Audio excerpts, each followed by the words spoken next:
Episode 84.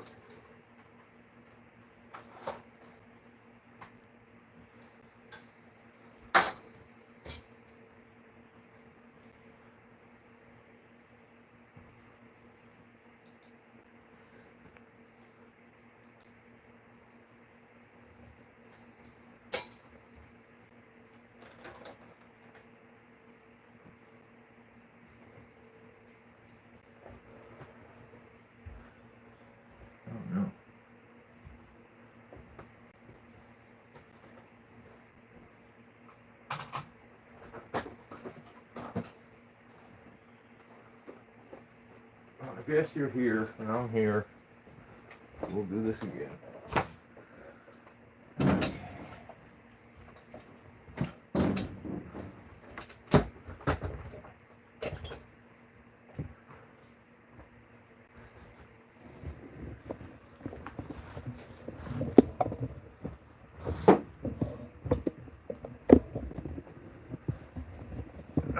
You would think I would have the angles figured out for this by now, but I do not.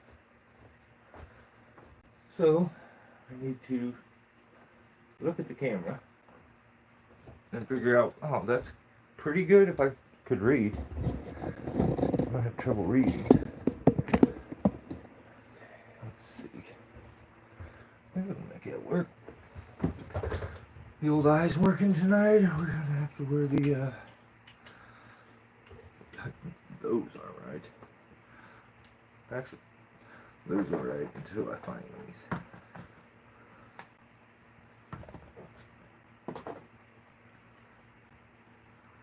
Right, let's get a lot less cool. Okay. Ground Pounder, what's up, brother? Who was that? Who was that?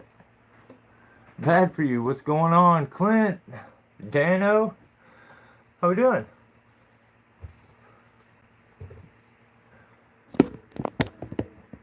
Yeah, we're about to set some stuff straight. This is episode 84. Okay, we start them out with a PSA usually. No, actually, I don't know what I'm thinking.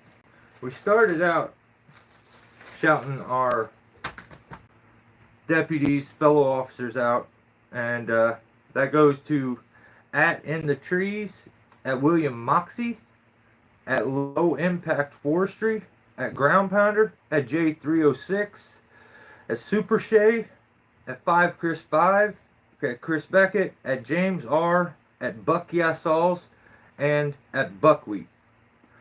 So those are our members, fellow deputies. Watch your P's and Q's around them. They have been instructed to shoot first and ask questions later. So, yeah, that just is what it is. Dan K here? I missed you. What up, First Gen?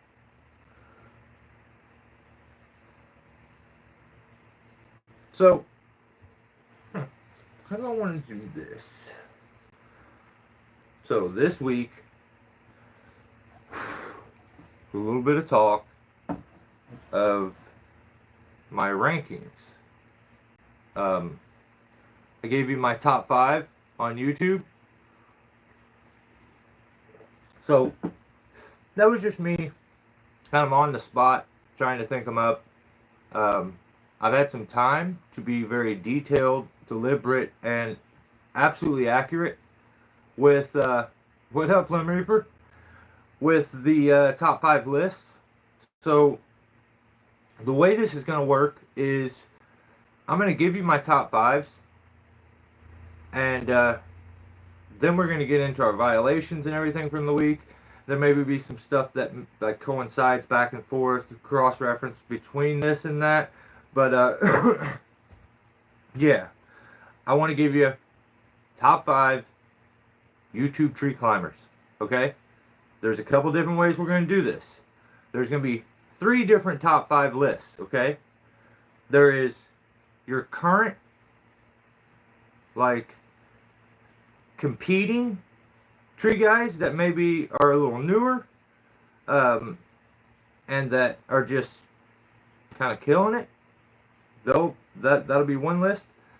There's got to be a secondary list, which is OGs, and then we have the third tier that are the dinosaurs. So we're hopefully going to boost some confidence of a few of these guys that maybe make the current list, and we may hurt some feelings. I mean, I'm about to end up on the dinosaur list one of these days. It's gonna happen, you know. So at least you're like top 5. So you guys ready? We go ahead and just get after it. I'm gonna make the list, and we'll do it together as we go here. I kind of want to do it so that you guys can see the list as it's being put together. So Chainsaw Man needs to like chill. This everyone needs to get one. There's Isaac's award for the backflip. Forgot to mail that out. My bad.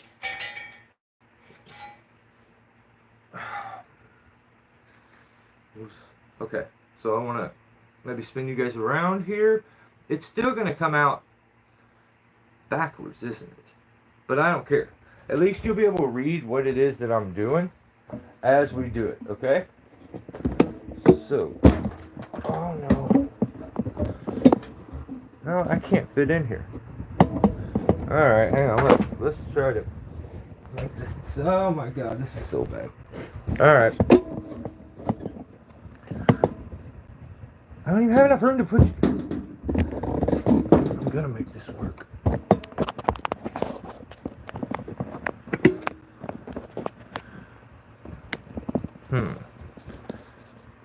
So maybe I should just adjust this to be into the camera. Yeah, let's do that. Moving the camera is not working.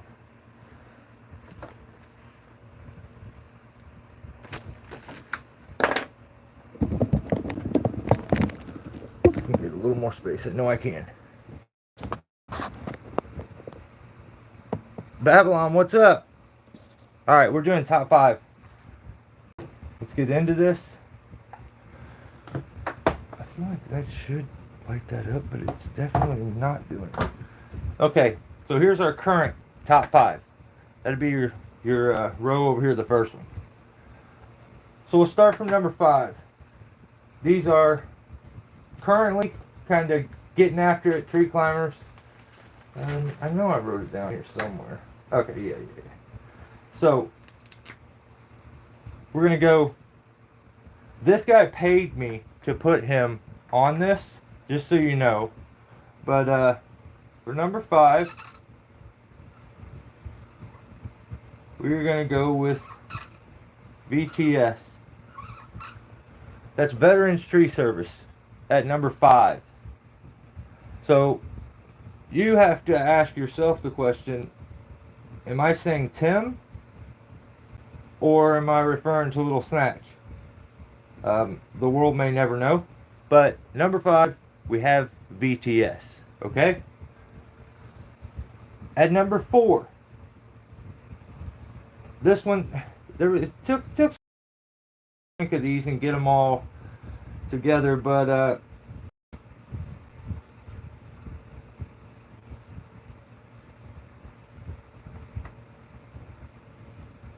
and this is gonna look like crap. Hang on, I can write that better, I think.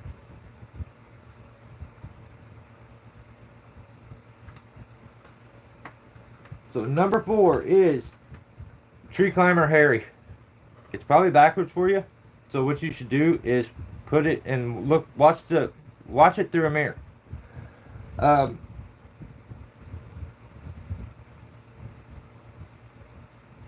I'll verbally say everything after it's all said and done. But number 5, VTS, Veterans Tree Service. Now, when I say VTS, do I even mean Veterans Tree Service, the one with, who knows? No one knows, okay? But BTS. Number 4, we got Tree Climber Harry. The third top currently killing it tree climber on YouTube. And I'm just putting his first name because that's rude to ask me to spell his last name. There's too many letters and I don't want to do it. So, Damien works with August. I do like Damien as a climber a lot. Like I think the dude's good. I think he's very good. I wish he would make more content, but he really doesn't. So most of these guys that you're going to see, you get a lot of content from. I still consider that we get content from Damien, but we don't get it like directly from him. We more get it from August. But Chainsaw Man needs to sit there and chill. Alright, so that's the bottom 3. Top 2 now. Now this feller is it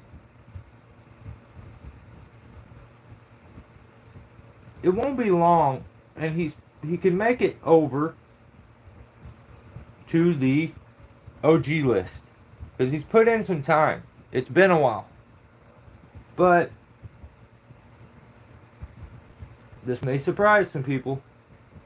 Jacob from Guilty of Treason makes number 2 on the top 5. Now it has nothing to do with the views. It has to do with just the videos and watching it and what I see from that video, from what he puts out. So yeah, I have Jacob at number 2. It's but number 1 was pretty easy. Like, I just feel like this may be the best climber coming up right now. And I've said it before, and I'll say it again, and I'm probably even going to spell his name wrong. But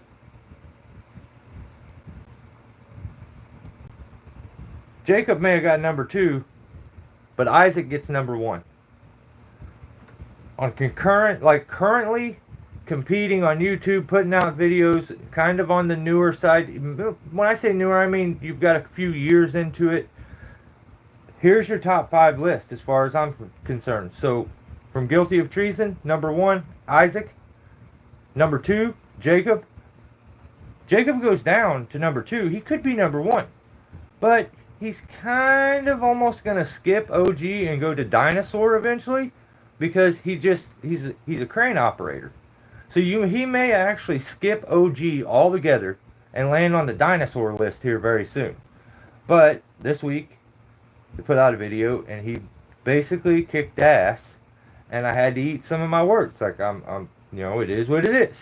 Like, facts are facts. So, number 1, Isaac from Guilty of Treason. Number 2, Jacob from Guilty of Treason. So basically, Isaac is Jacob's daddy. He's the boss. Like, Jacob needs to realize he should take orders from... No, I'm just kidding. Number 3, Damien from August Huneke's channel. Number 4, Tree Climber Harry. And number 5, VTS. Do I mean the company that Peter Shea worked with this week? Or do I mean... Who knows? I don't know. I guess I have to say it because, like I said, I was paid to put him on. So Tim from Veterans Tree Service, I'm going to say it. I was paid, so I have to. That's only fair. So Tim makes number 5. Now, this is where it gets interesting. We get into our OG list. And this is like... You dominated in this region already and worked your way into this where you get a lot of free passes from me. You've earned your respect. You got over here earning, everyone's respect from your peers on the way. A lot of these guys have it already, but they're just not quite in the OG category. So we're going to start at the bottom of OG. And here, I didn't really think these out in order because it's hard to do the OGs in order as far as I'm concerned. But I'm going to say down here, number 5 in the OG category, and he could bump himself up if he just puts out some more videos, is one of my guys. Oh, come on, marker. And I know people are going to say, well, you just did that because you know him. No. I did this because I've watched his content and I know how damn good he is. And he is very, very, very good. So, Dano Tree Works. Dano's in the comments, I think, already. So, like, Dano, number 5 in the OGs. Love watching Dano's content. Wish we'd get more, but hey, it's not priority to some guys. You gotta have your priorities in order. So number 4 is gonna be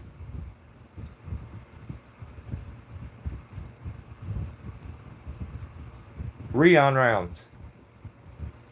So we got Dano at number 5. Number 4 is Rion Rounds. Number 3.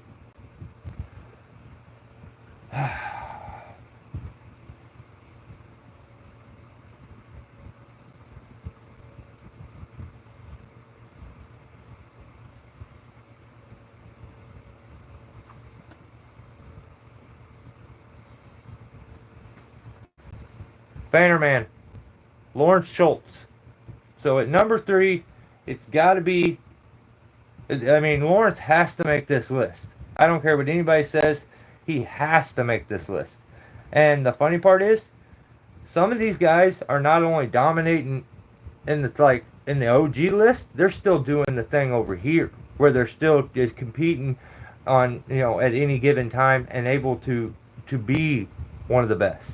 So, gotta dig the list of OGs I come up with. Like, I dig every one of these guys. So, at number 2 on the OG list, see, for me, number 2 and 1 are a little tricky, but I mean, I'm gonna have to go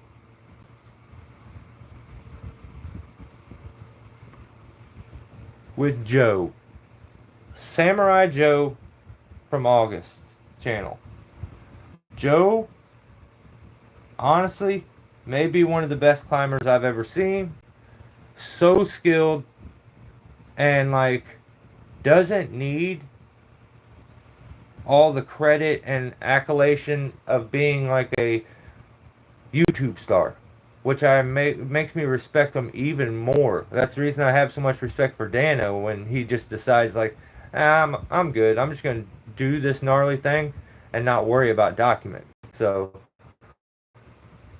but who makes number 1?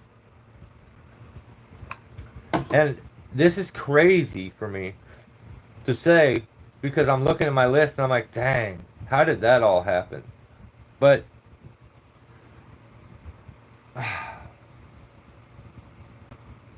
do I? So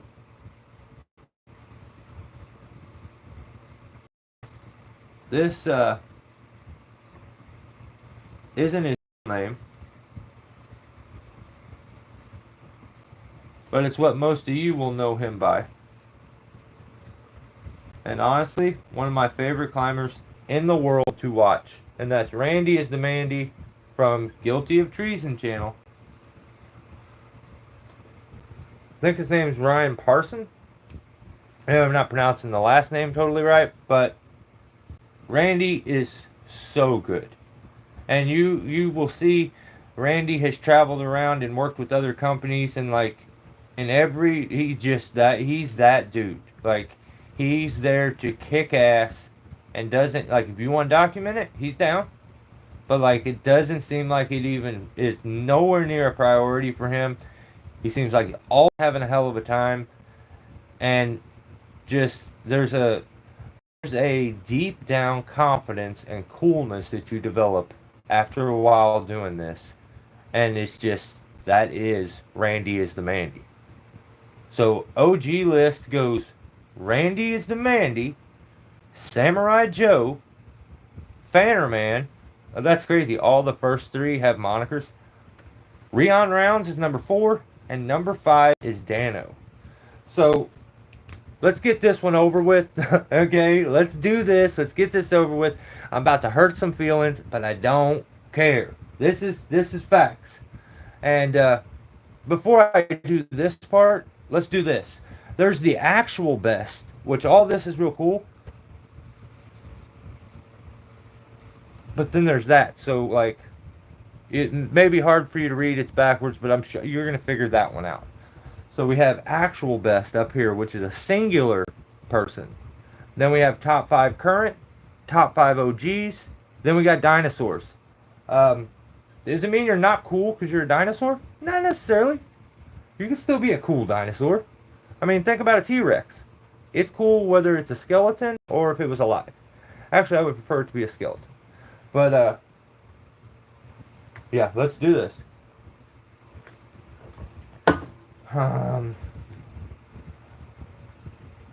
Okay. Okay. Number 5 on the dinosaur list. Okay, but hang on. Before I hurt feelings, let me explain. Most of you guys want from here to here to here. It's natural evolution. Okay, you got old. You know, and one day, maybe me, maybe here. Not likely. I'm probably always going to be somewhere up in here. Not, but it just is what it is. Number 5. My marker is crapping out, and I don't like that.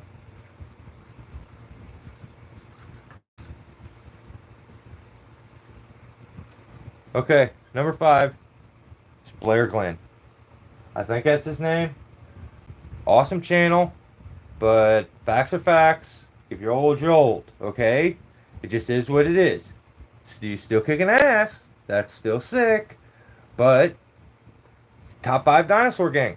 Alright? It's okay. You should be proud to make it on this list. Don't get your feelings hurt. It's cool. Now, and you know, no. Hang on. I made a mistake. Because like this guy can't make it that high. He's got to be at the bottom of the dinosaur list. So, let me correct this.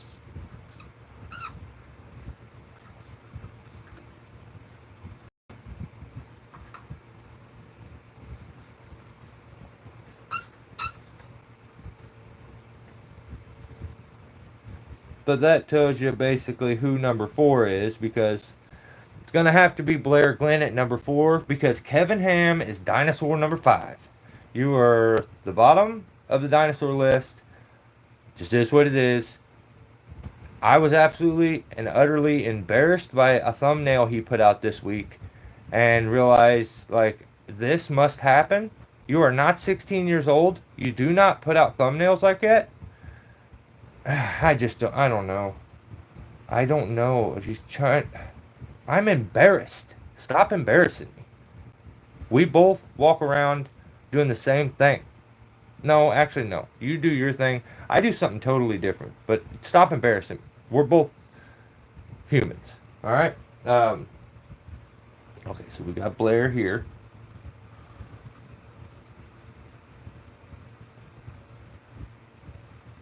Any guesses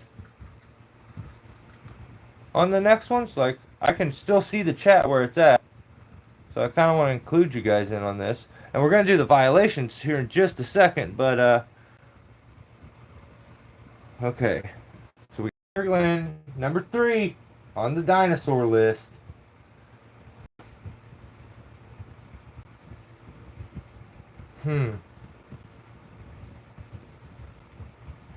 Well, you know what? Okay, yeah. Number 3 on the dinosaur list. And you knew it was coming. Don't get mad at me and send me a message. This is funny, alright? Don't get mad. You have my number, I know. I don't like it. You're gonna don't say nothing. You can't say nothing back to me. This is what it is. Daniel Murphy is dinosaur number 3. Okay? Daniel, your hair is very gray, and it is what it is. Remember, it's still cool. You can still be a cool dinosaur. Never forget that. Okay? Number 2.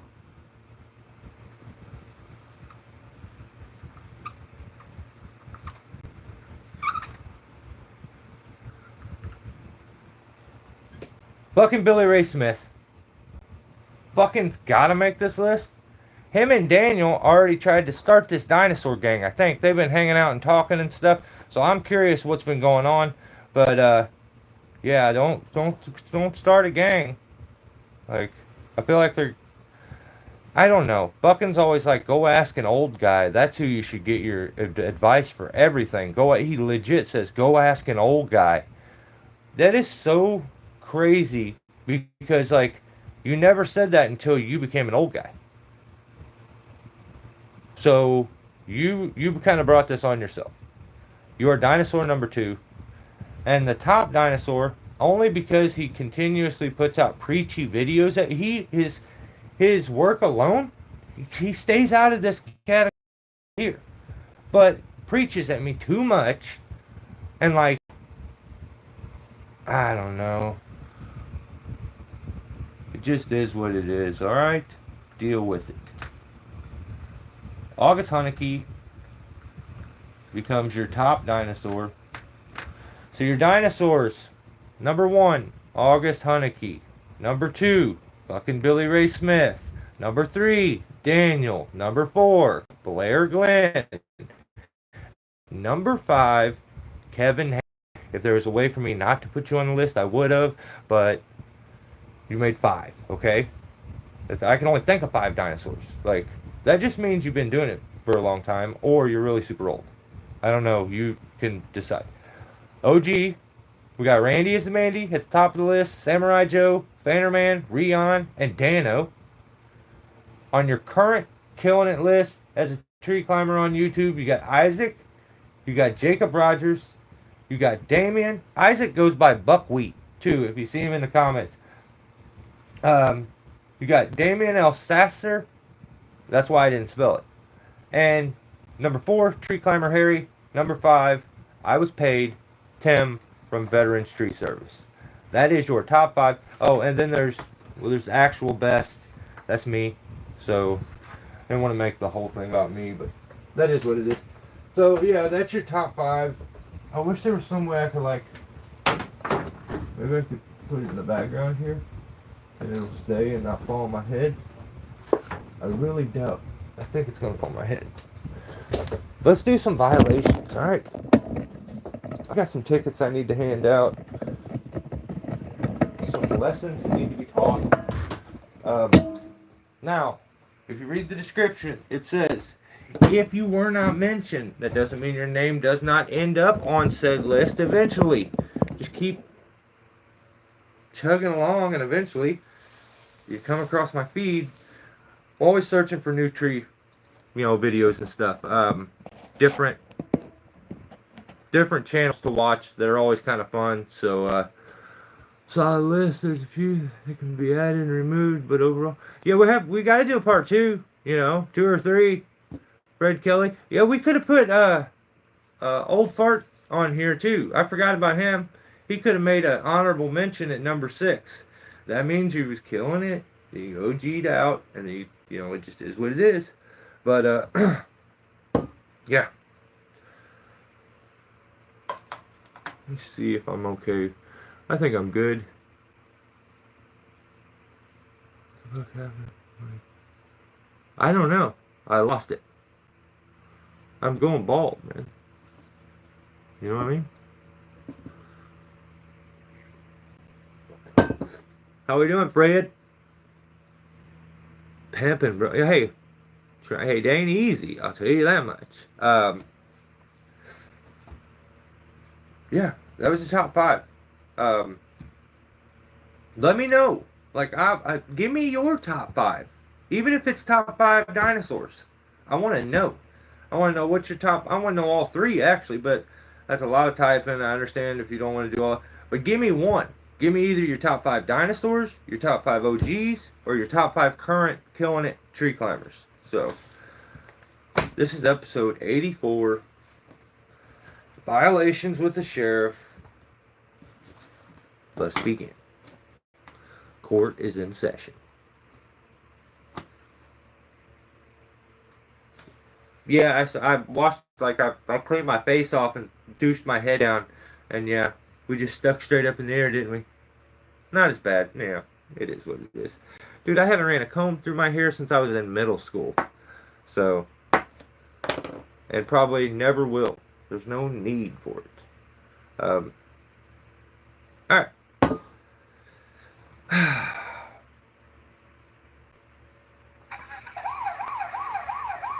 Guilty of treason. Dude. Aaron. I gotta give this to Aaron, first of all. So.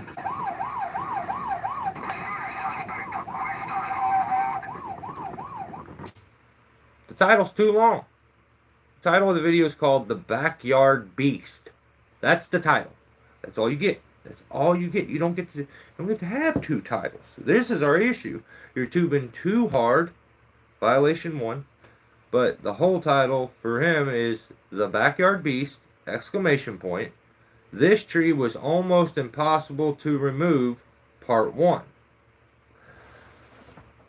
Basically, Randy saves the day again with his equipment. There is a tiny, tiny drop zone. No crane access. And it's just going to be a skilled climb. You know, it's tight quarters. What I respect about Jacob more than anything is when the situation is hairball and sketchy, he's always more than willing to jump in there and do it.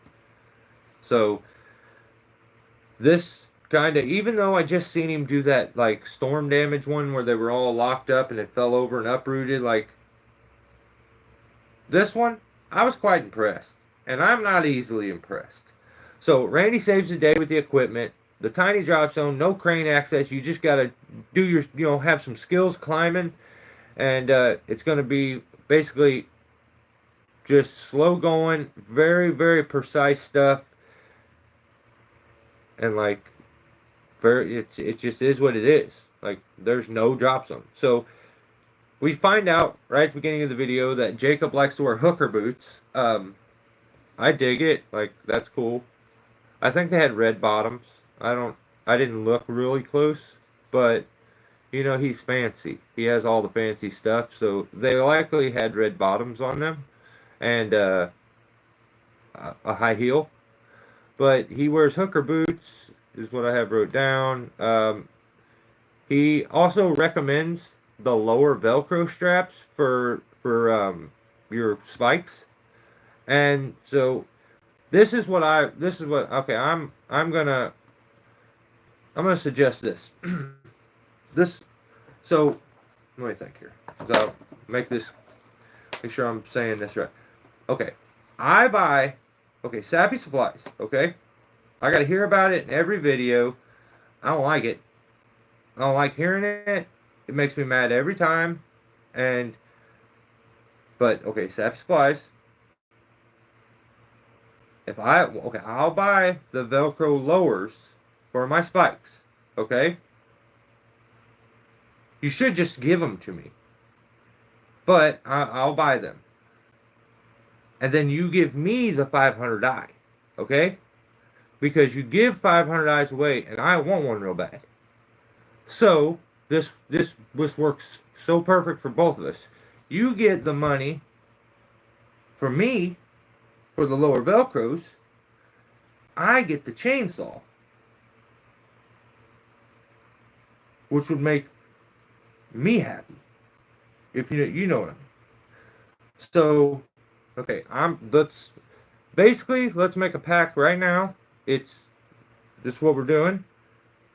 I'm gonna buy those. You're gonna give me the chainsaw. You give them away to all. You give them one. He gives one away every hour on the hour, I think. Maybe not absolutely factual, but like every other hour. But okay, I'm getting a 500i. It's gonna be sick. When I get it, I'm gonna do a review for you guys, so I can be like the 1 millionth person to do it. But it's from me though, so it's gonna be different. Okay. Um. Basically, the videos are always like a little bit cooler when you get Randy in them. So Randy's back in this video, and I'm digging that. He comes in wearing his Hawaiian shirt, looking pretty fly, handlebar mustache, like there's looking cool, and then there's just kind of being cool. So like if you picture that outfit, hard hat on, dude, it sells. So Randy's back. I dig that.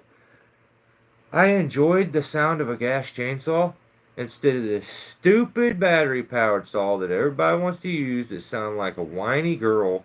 The chainsaw itself sounds like a whiny woman. It sounds like it's complaining as you use it every time. I hate it. I don't like it. Stop using battery-powered saws. It makes you all look like ladies, okay? Knock it off. A man uses a gas-powered saw, gets shit together, start the thing. Stop with that. Stop with it. It's over. It's okay. I let it go on for a long time. It's over though. I don't like it. So Randy wants to oh, okay, yeah, I wrote my I read that wrong. So I was contacted by Randy actually. And basically wanted me to take care of an issue that he's having with Jacob. So Jacob, destruction of property. He basically messed up Randy's ditch witch. Randy's too nice to force him to fix it. So therefore, I either write him a ticket and send it to him, or physically go there and put him in a headlock and make him fix the it takes a little bit of time. Think about that. Homeboy is saving your ass when he does not have to. The least you can do is remember to fix his hood on his Toro, okay? Monarch, what's going on? Long's Quest? What's up? Yeah, so, yeah, Jacob, get it together, fix it. That's destruction of property. Like, I'll give you a week to fix it. The video better come out within a week. Hope you're not backed up too far. If you are, you better edit it quick. Get it out. I want to know that hood got fixed, and that's it. That is what it is. You can rot in prison or fix the hood. So then we get Aaron, Big Nasty, I don't know what his nickname totally is yet, but they call him Big Nasty, Big Flav. I didn't like him at first. I didn't like him because he's too tall. I don't like when people are taller than me. That makes me mad. So I got used to the fact that he's probably going to be taller than me. I feel a little insecure about that, but I'm going to deal with it. He's cool. Okay? He's cool. He says the right thing at the right time. His voice is too damn deep. You need to fix that. I don't like that. Fix your voice. But I think Aaron's growing on me. He's like a fungus. And he is growing on me, and not on me. But he's kind of cool. I think he's okay. The dude goes above and beyond his job title. So he's hired to hold the damn camera. And every video I see him dragging brush and just killing it in general, just working his ass off. So Aaron is cool. It pains me to say that, but because at first I said he's a dork. Okay, I thought he's a dork. Your pants are too tight. I'm sticking by that. Your pants are too tight. You're too tall. I don't like how your voice is too deep. Okay, So if you could fix those 3 things, that would be nice. But he's kind of cool. He's killing it in this video. He's working his ass off. So Randy, during the video, they're rigging out some limbs. He becomes, like, if I did a top 5 flicker list, #1 flicker. So I mean, I'd have to think really hard to find 4 other flickers, but like #1 flicker. Jacob, so he gets lonely in the trees apparently. He starts asking people to come up and like climb with him. I don't know. He's gonna be all right up there. But he spent 6.5 hours in that tree, and I just basically respect.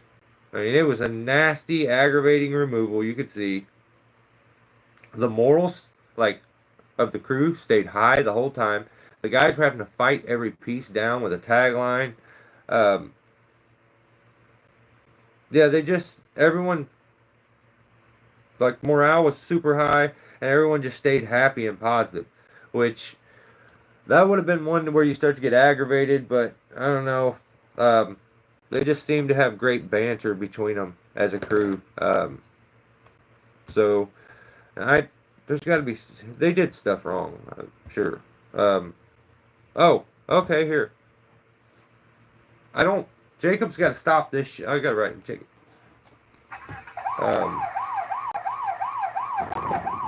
What is that when you improper operating a rigging system? Like, I don't even know what the technical, like, what exactly how to the verbiage for the ticket, but you get a ticket. You get a ticket. You can't go clipping metal carabiners. So he's got a rigging carabiner that's tied to a rope. He uses speed line straps and is so lazy that instead, this is straight facts. You're lazy. Whoa. Whoa. Dude, you would be cooler on the other side of you're crazy. There's no way. Thank you for the super chat. You're the man. That's wild, man. You guys definitely humble me on the regular. So Jacob will continuously hook into his let's say he's rigging like this, and he'll hook the speed line strap around the limb and then straight clip to it. So that's a metal carabiner, and he clips I believe an aluminum carabiner to it. So let me show you the effects. This is the effects. A little bar on my pads for my tree spikes. There's a little bar that this sets against so that the strap can go through and hold these into place. Look at the effects that little bar had over a little bit of time. There was very little movement. I mean, if it moved like that much, that's about it. And it did that. And on this one, it did it to the point that it broke. So, metal on aluminum, no good.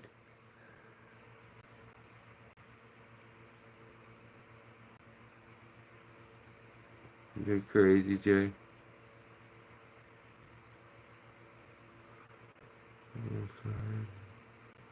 Dude, don't do it. Don't do it. Don't. It's not worth it. It's really not. So, Jacob, stop doing that shit. If you have it around and there's already a carabiner clipped to the damn rope, take this one off and just clip the main carabiner to the strap. I don't understand. Tie a loop in the end of the rope and just clip your strap to the loop. Metal on metal with these carabiners, you're just going to wear them out. The potential for them to break is very high. I don't know if when they start impacting and slamming against each other, it's probably way worse. But I just know the effects that my spikes had over a period of time, and they weren't even moving. Like, it mushroomed that out so fast, it makes no sense. So, stop doing that. I don't like it. Also, Jacob, basically a sissy. I said it. It is what it is. It's straight facts. I agree with Isaac, and they should have speed lined everything over the house. So Jacob is scared. If that's we get back to the list. If the number one guy would have been in the tree, not old number two, so they had to settle on the video. Number two was up there.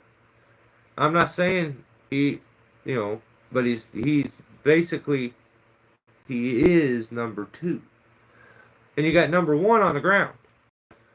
Isaac would have zip tied that shit, and like he would have used zip ties to zip line.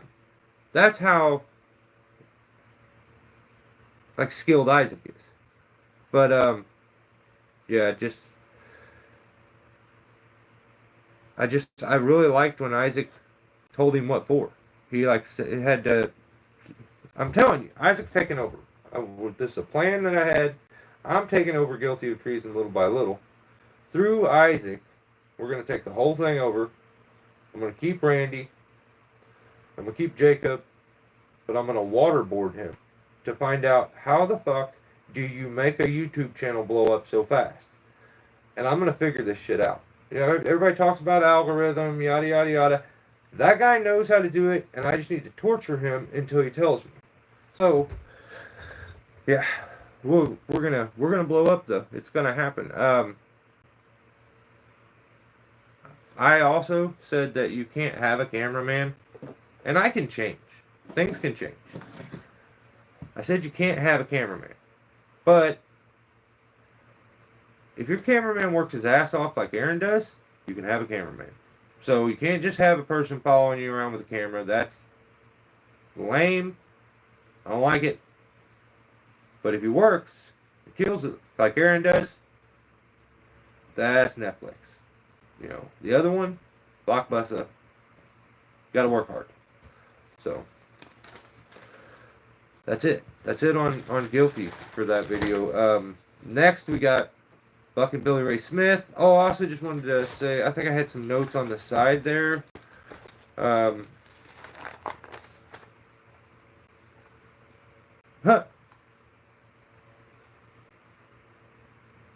have Jacob can still climb. Wow. That's me being a smartass to myself. I wrote that note to myself. That's ridiculous. And I also said Randy's a gangster. So, yeah. That's the reason he number one OG. So, Buck and Billy Ray Smith. Who we got now? What's up, Eddie? Every tree guy knows. Maybe. Maybe. Maybe. Everybody can pretend like they don't. I mean, even okay, Buck and Billy Ray here. Buckin would never say my name again if his life depended on it. Solely because we have a differing opinion on certain things. We have a difference of opinion on very few things, and mainly it's in tree climbing. I think I would always take a backseat to him when it comes to falling trees. He's got all the skill and the experience where you could have the same amount of skill as another guy, but experience can put that guy above you because he just knows how to react in situations maybe you don't at times. But, yeah, Buckin wouldn't say my name now if his life depended on it, solely because we have, a difference of opinion. But, everyone can't really get mad about what I say because, well, you can get your feelings hurt because the truth hurts often. But, like, facts are facts. If I say you're doing something wrong and I take the time to point it out, it's basically so you stay safe, or it's because you have a huge ability to influence others, and I want you not to show them an unsafe. I'm just holding down the law here. So Buck and Billy Ray Smith puts out a video called "The Simple Upgrade." Or, yeah, see, when you don't. Also, I think you should all do me a favor, and when you make a title, you should read it back. He's a fan. I think he is. He's in my members. You got to join to find out if he's in there. But basically, The top 5 dinosaurs are all in my memberships. They're all huge fans. So, yeah. Yeah, you should read your title, and if it doesn't actually make sense, you should, like, edit it. Like you did the video. So, the title of the video is The Simple Upgrade Completely Changed This Saw. The simple... Wouldn't it be this simple upgrade? Or a simple upgrade? Not the? Because you're being vague. He's the king of being vague. Even when he's trying to give someone credit, he stays vague because he doesn't want to actually give someone some credit. So when he talks shit on people, he stays very vague so that he could say that he's holier now, he's righteous, and he doesn't feed into none of the other BS. No, you hate on people all the time. You talk shit all the time. You just do it from a vague way of speaking, which, to me personally, as a man, comes off cowardice. If I'm going to speak of someone, I will say your name and deal with the repercussions. That's what a real man would do. Not, I want to talk shit on this guy, but I'm afraid of the repercussions, so therefore I'm going to stay very vague with it. That way no one can pinpoint what I'm really saying. So, let's get into it. What did he do this week? He switched out a sprocket on a 592. I don't know Husqvarna numbers. I think it's a 592. Switched out 3/8 sprocket. Did a conversion from a 7/8 or a 7-tooth to an 8-tooth, and said that it absolutely completely changed the saw, adding that extra tooth. Okay, he's the type of guy to say something sucks until he does it, and then when he does it, it's amazing. This is the most interesting thing I've ever seen. I hate when he does that. Ooh, this is interesting. Everything is not interesting, okay? I hate to be the bearer of bad news, but most of the stuff that you say is interesting is not interesting. So, stop. I don't like it. Just stop. He's still complaining about his ribs. 3 weeks later, dude, suck it up. You were talking about how you've never felt younger and faster and better and gooder, and you haven't. You can't do anything right now. When you said all that, you had just injured your rib, and looked right into the camera as a man who doesn't lie, and told us all that you never felt better, younger, stronger, and spent 3 weeks doing nothing, crying about his rib. A younger, stronger bucking wouldn't have sat around for 3 weeks with his thumb up his ass. That's my opinion. It's just my opinion. But I don't see him sitting around for 3 weeks doing nothing. Not running the chainsaw, not climbing a tree, not doing nothing. So, that's where I say it doesn't always pay to be Mr. Opinionated when you contradict your own opinion at times. So, like, if it's not always good to be looking down on everybody else because they do this, or they do this, or they do this, and always pointing out why you're superior to someone else in some ways because you do this, and you don't feed into this, and you do... Dude, knock all that off. Spread your message, which is stay positive, work hard, be kind. I back every one of those. I don't back the way you treat people at times. I don't back the way that you talk shit and sneak diss on people. I don't back the narcissistic, like, your opinion's the only one that really matters. It just comes with being the main character too much on YouTube, and you start to believe your own hype. You probably sit in the bathroom and, like, seal the windows, like, I'm going to the bathroom. You love the smell of yourself. Like, you, and it happens. You start when everyone tells you how amazing you are and that's all you ever listen to because negativity doesn't exist in your world, the only thing that exists is people telling you how great you are will give you a complex that you start to think you're godly, to where you start to call yourself righteous. And you start to do your live feeds where you take donations on the Lord's Day, which is Sunday. I don't know. I just have a difference of opinion in some things. I don't understand why we can have a difference of opinion and I can still admit good things and like speak of good things about him. But he refused, like I don't exist as a human because we have a difference of opinion. If you think I'm harsh, say I'm harsh. If I hurt your feelings, tell me I hurt your feelings. Maybe I'll stop. But like, you don't say nothing to me. Ain't nobody said nothing, so I'm just going to keep going. Eventually I'll get a response maybe. Who knows? You know, because last week we would have said, I don't even know who Stillborn is. Until I rolled back and it took me about 10 minutes to find a video where you were talking about me in it. So, you do know who I am. And just like the landfill rat, just like Greg Brown, just like a bunch of other people that you used to love and say are your true friends, they don't donate enough money to you. They don't kiss your ass enough, so they don't exist anymore either. That's a different mindset than I got. So, just my opinion again. What up, Greg? So, yeah, okay, so you guys probably seen this. What do you think about my short that I put together? I watch his stuff. I support. He ain't support me. He didn't even watch my video. He watched my video. He didn't like it, but he watched it.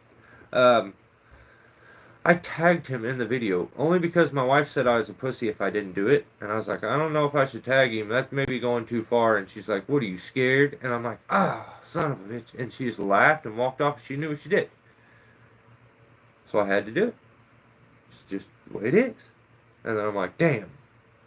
Like, I don't know. I found out a lot of people don't have a sense of humor. It's just what it is. So I put out this short. Bucking is hilarious.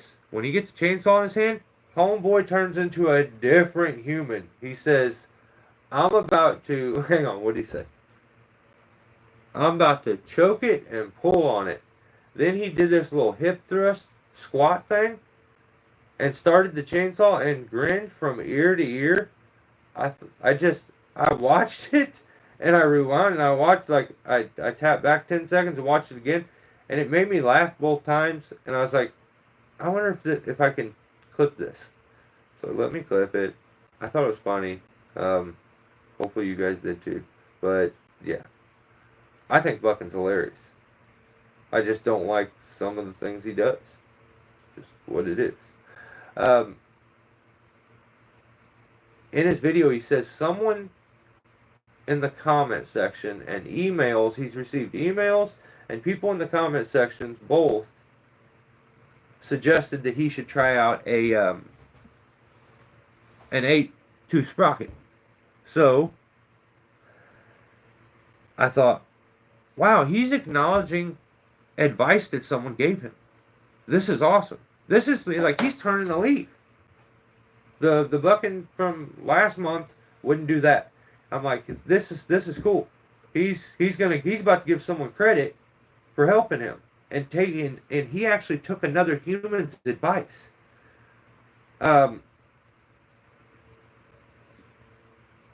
Like he wants to tie in twice now, but the fact that I'm the one that came with that and brought that up makes him not want to do it, which is crazy to me. So now he's going to tell you that his son is the one that recommended it to him.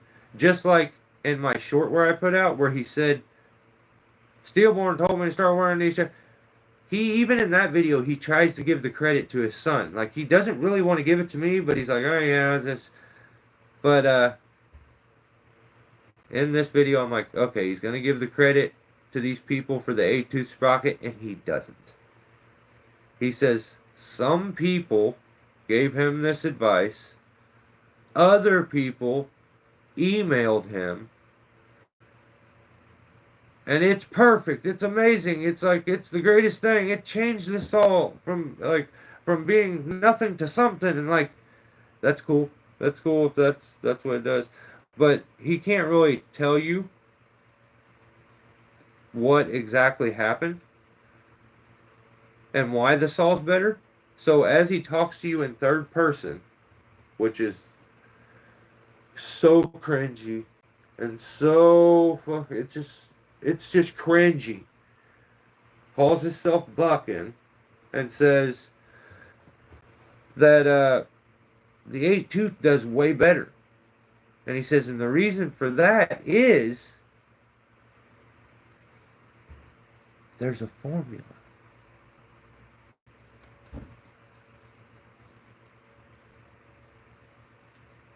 AKA, I don't know why it was better, but I liked it. Come on, man. Come on. Why do you gotta be weird? There is no formula. There's a reason why it worked better. And just because maybe you just need to be like, I don't totally know why it worked better, but I liked it. That's fine. But making it up that it's so that you can sound like the authority on the subject when you don't have experience. That is the worst thing about everyone that posts things on YouTube. It's, I'm an authority about things that I don't know nothing about. But I seen someone else teach it. I tried it once, so now I'm gonna... I mean, really? Come on now.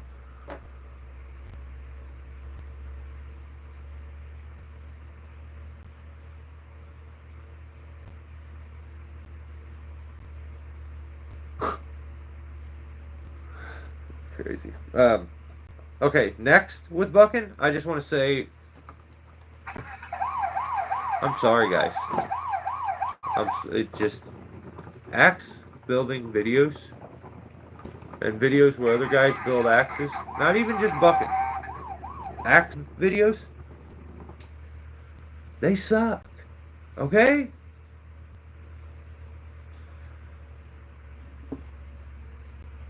They suck. They're not cool.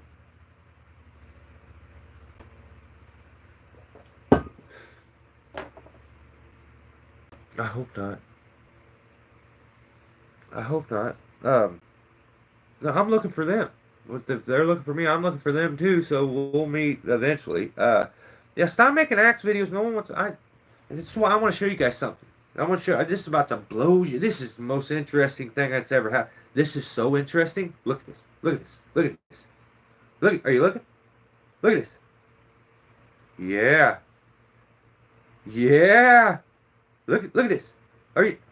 Hey, look at this. Are you looking? This is interesting. It's the most interesting thing in the world. Yeah, that's interesting. That is interesting. That's interesting. Funny part is the guy that made this is sitting right there in the comment section. And I bet when he made it, he didn't think about where it was going to balance at. Okay? And he ended up getting it right on the mark. And this is fucking selling point when he sells a saw or a axe for $600. Come on, man. What does this mean? What does this mean? It means you know how to balance things on your finger? That don't mean nothing. Look, I can do it with this too. You want to buy this for $600? I'll sell it to you. I don't even need this no more. I'll sell it to you for $200. It's got that cool little spot where it mushroomed from the metal. But you see what I did? You see, you looking? You see this? I didn't half it right. But, yeah, stop making axe videos. Alright? Stop it. I don't like them. Then he puts out another video. Jesus Christ, this guy puts out a lot of videos. The video's called, "If There Is Such Thing as the Greatest Chainsaw," in quotations. This is it. Alright. So I feel like there was some fuckery going on right here. Alright? I don't like this. The title's good.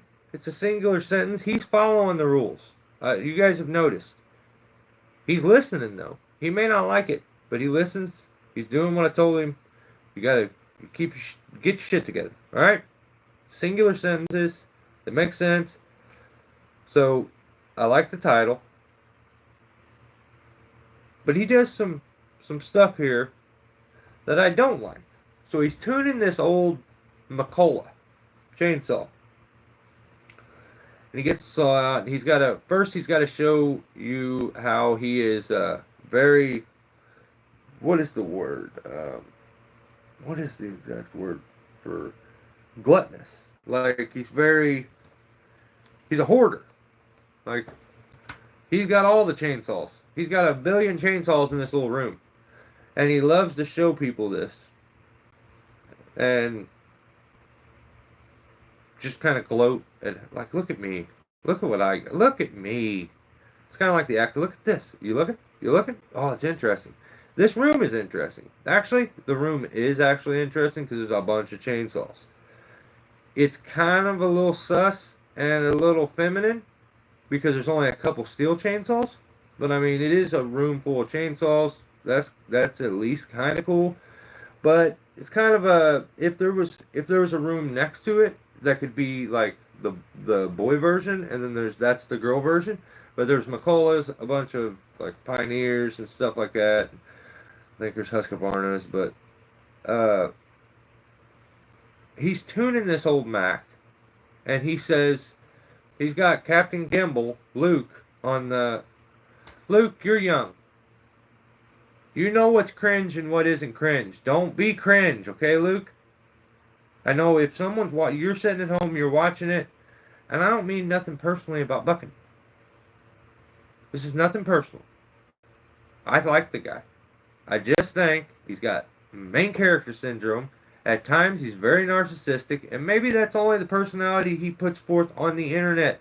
Maybe he's a perfect human other than that. But don't be cringe, okay? It's just, it's a lot. But he says this saw runs perfect at 1 3/4 turns. So he says, get the camera down, get the, and they put the camera down on the saw while he tunes it. And he's like, because he wants to be right this bad. He says 1, he makes the full turn. He says 1/2 3/4. And he's like, there, stop. Then all of a sudden, I don't know if he got a twitch or something, but he turned more and did like another 1/4 of a turn and then turned it back real fast. But you didn't edit that out. So the saw wasn't set at 1 3/4 turns. It was set more at like 2 turns. Because he realizes this, and he realizes he's on camera, so he, out of the blue, it didn't make any sense. Look at that chain, Luke. Look at his chain, Luke. Hey, Luke, look at his chain. Look at his chain. Because if you look here, Luke, I can twist this right now off camera, and then I can be right. Because the most important thing in the world is to be right. So, do this. This is what we're going to do, Luke. Luke falls for it. He's just being a good son-in-law. He gimbals the chain, cool. They go back over. Then Bucking retunes the saw at 1 3/4 turns, and the saw doesn't run right. It starts to run like crap. So he gives it another 1/4 turn, and magically, what up, Squirrely? It starts to run good. Because it was at 2 turns on that high jet. It was obvious. But he predicted, before he did it, it was going to be 1 3/4 turns. So he had to be right, which is just, it may be, I don't even know if that's narcissistic. That's an insecurity, that you can't be wrong. I bet it's exhausting to have a debate with you or a conversation about anything. So, that whole thing goes on. He finally tunes it to 2 turns. It runs good. It was just kind of obvious what had happened there. Then he starts talking about how the chainsaw may have been running bad because the gas caramelized. I always called it gelled up. the gas gels up, but maybe it's like a Canada thing. Caramelized sounds tastier, but yeah, I always called it gelled up, where if you let a sauce set in the heat or super cold, the gas starts to break down and coagulate. But so the video goes on, and this is where it just, like, this is the stuff that gets me. He says, he's putting his boots on, alright? And while he's putting his boots on, he says, I'm not the kind of guy to shoot others down, okay? He's definitely not the type of guy to shoot others down. And in the same damn breath, he shoots 2 people down. This is crazy, dude. There's no way. People, you're not convincing me that you're watching this shit back. Because any human in their right mind would have watched that and been like, yo, can we cut that out? Because I sound like a nutcase. I sound like a complete asshole. Where he says, let me give you his exact words. You know, everybody, I'm not the type of individual to shoot someone down. Never have been. Never will be. But, and he's talking about boots. He says, JK boots weren't good, and Nick boots weren't good. These are companies that gave him free products and were trying to help him. And instead of just leaving it alone, he wants to talk about how good his boots he has are, and his only way to properly talk good about those boots is to talk shit about the other shit. And that's the way you do this same thing. You do this same thing when it comes to tree work. Sorry guys, I gotta see what this is.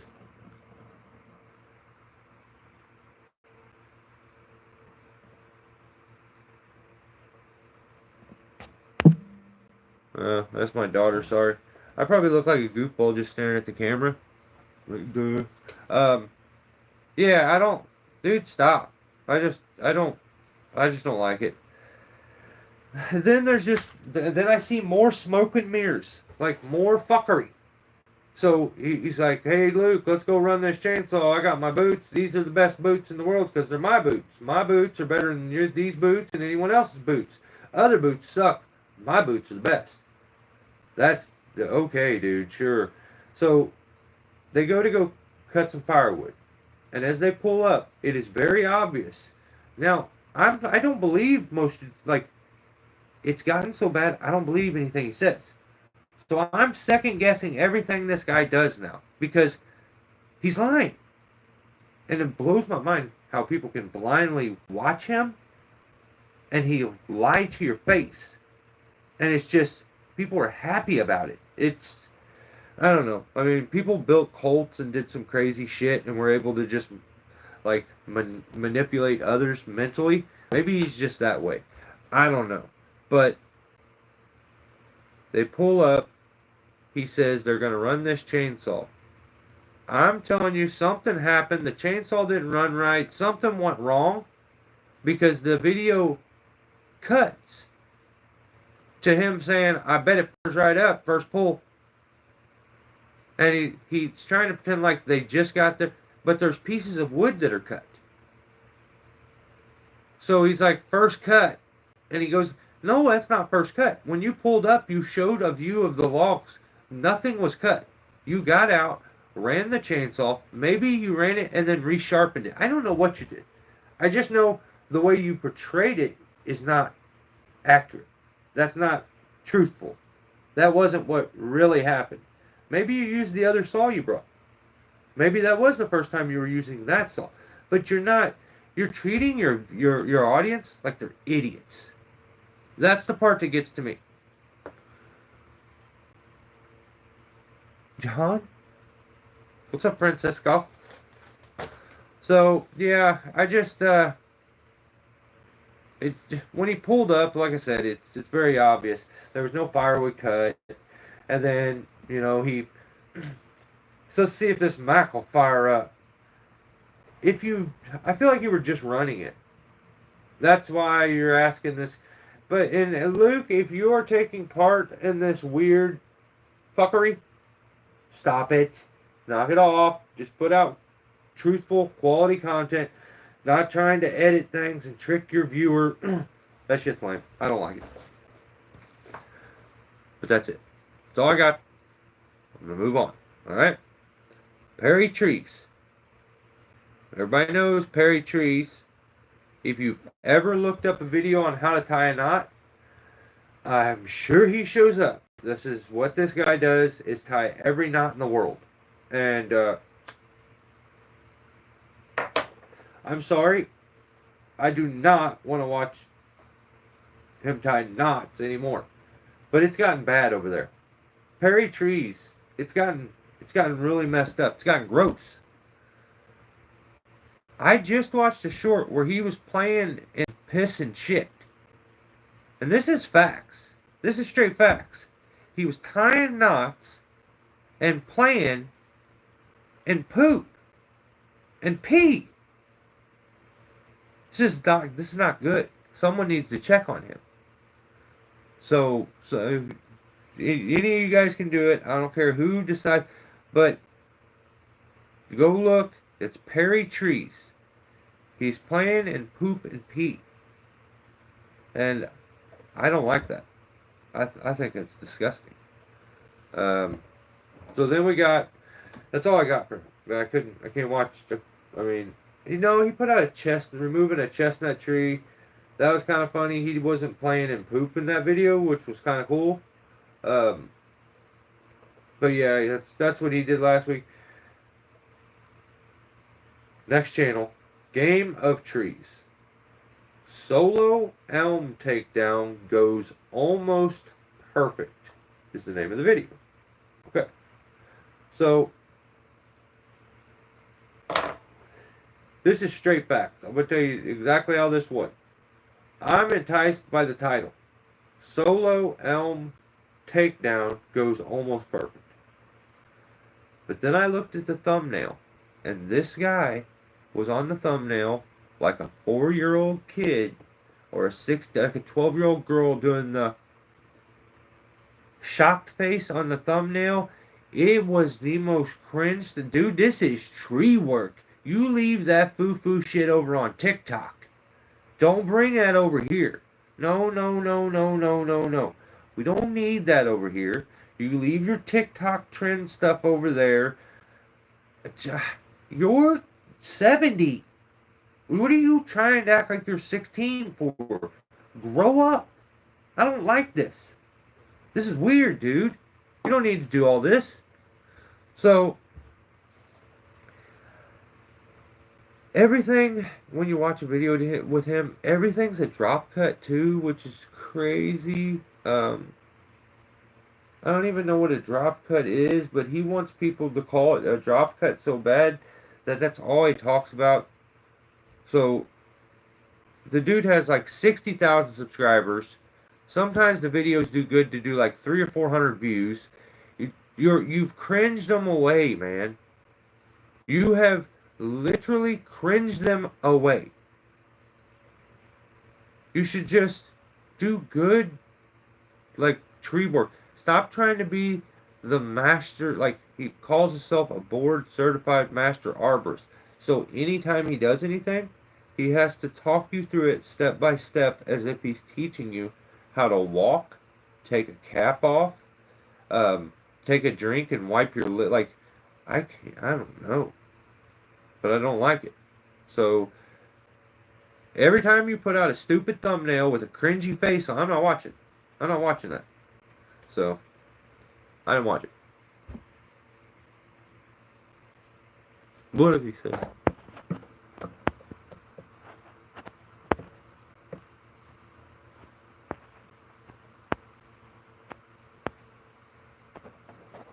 Damn, Mason, you're right. He is. Son of a gun. That's facts. You son of a bitch. You get out of here. That's not funny. It was funny. God dang it. Yeah. It was funny. I hate that it was funny, though. Next channel. Meta Spencer. Alright? I like Spencer. The video he put out was mulching and chipping at a neighborhood organic farm. Um, he's got a mulcher attachment that he put onto his I don't even know what you would categorize it, like his side by side, like his dingo kind of. What do they call those things? A loader. Let's just call it a loader. So he's got one of those.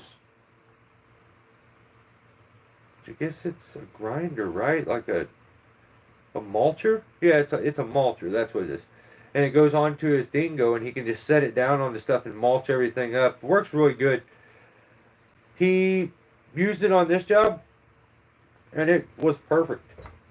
It was a bunch of briars and shit, a lot of little saplings and stuff like that, sticker bushes, so it just made short work of it. That little mulcher was basically paying for itself, which was cool. Then he put out another video that was called I Saved $150 Cutting Down Our Own Trees. Spencer is on point with both of his titles. And I dig his sense of humor. He's a smart dude. Seems like everything he does, he is very methodical and detailed with it. So basically, he's got a new place, and he's fixing the place up. Did all the did a bunch of tree work around his place. His wife gave him a hand. Yeah, they seem like they're two peas in a pod. Like, she gets his sense of humor, and he gets her. Like, it's cool. Go check out Meta Spencer. But yeah, that's all I got for Spencer this week. Next channel is JLM Tree Service, though. Mini skid, that's it. Okay, that's what I was thinking. Thanks, I appreciate it. My bad.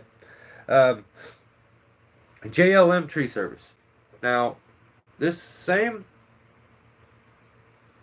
like I said for Game of Trees, it's gonna kind of go the same for JLM Tree Service. He puts out a video that's called Straightforward Maple Removal. And that's just too cringy, man. You're playing the let's say early 2000 YouTube character. What's up, YouTube? Well, today we're... And it's overly dramatic and, like, it's cringy, man. I refuse to believe that's you. And I wish you would try to do some content without acting like that. And see how it works for you. See if the channel starts to grow a little better. I am telling you, honestly, I am trying to like your channel. I am putting in effort. I have said I don't like it. I can't watch it because of those things. And I'm trying, though.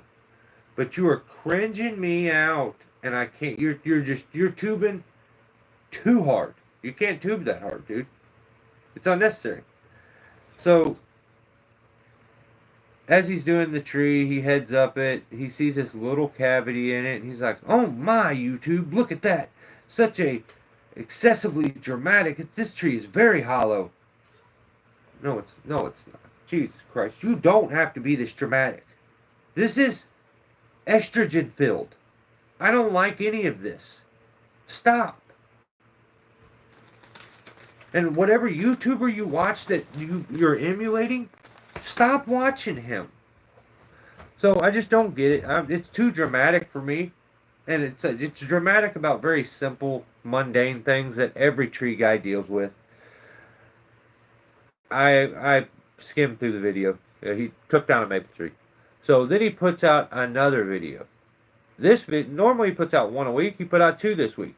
The video is called Stump Grinding with the Vermeer SC70TX. Alright, man. I'm just gonna give it to you. I'm just gonna give it to you straight, okay? The intro was zesty as hell. It was flamboyant. It was very sus. And all in all, it was gay. Unless that's what you're trying to portray. Like, and if that, I mean, cool if it is. Like, there's a lane there. I don't think there's a gay tree guy. You may blow up. I don't know. Maybe that, but I don't think that's the way he's trying to portray himself. So that's the reason I'm just like, hey, homie, I just want to give you a heads up. That don't look good. That looks very weird. And I don't ever want to click on a video and have you sprawled out on the ground, on one hip with your legs somewhat spread, pointing your finger at me and looking at me very like seductively. I don't like it. I don't like it at all. I was instantly disgusted and fast forwarded very fast. So I've never double tapped a screen so quick in all my life, but I mean, I had to get past that. Don't do that no more. That's not, you shouldn't do that no more. But he says, just to let you guys know that his other stump grinder had burnt up. Okay? Well, actually, he didn't just simply say that. He says, well, look at this, YouTube. What do we got here? That's a half-ground stump, YouTube. Why would there be a half-ground stump, YouTube? Huh, YouTube? Maybe because our stump grinder went out, YouTube, and it couldn't cut the mustard. So, we bought the biggest, and it cut like, oh my God, I just was like, ugh, I can't, this is crazy, dude. You gotta stop. That's awesome that you got a new stump grinder. I think that's sick. That sounds condescending to say I'm proud of you. I'm stoked for you. I'm excited for you. That is so awesome. But you're a liar. Once again, it's either you're a liar or you're a little dumb or you're stupid. Like, you know me, I'm going to lay the cards out the way they come. You can't say, okay. So like I was telling you how he introduced it, what's that there? It's a half-ground stump, blah, blah, blah, blah, blah. We just bought the biggest the biggest stump grinder that Vermeer makes, YouTube. It's the SC70TX. You know what I did? I'm petty as fuck. I am petty as petty gets. So, you know me, I instantly said, back out, back out, back out. Google, what is the biggest stump grinder that Vermeer makes? And within seconds, I found out you are a liar. The largest one that they make for commercial residential kind of work is the SC1052.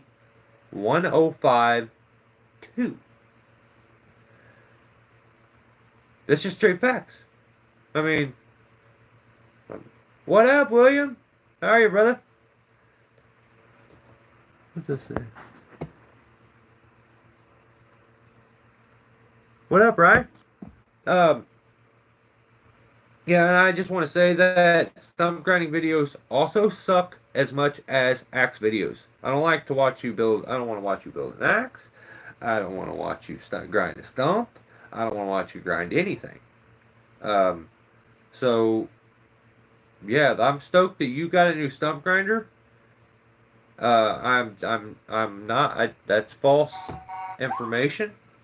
So I'm gonna give you a warning. But you can't just tell lies. You can't tell lies. But I'm stoked. You got your new stump grinder. You're killing it. Get her done. Use your new stump grinder and be proud that you have not the biggest stump grinder that Vermeer makes.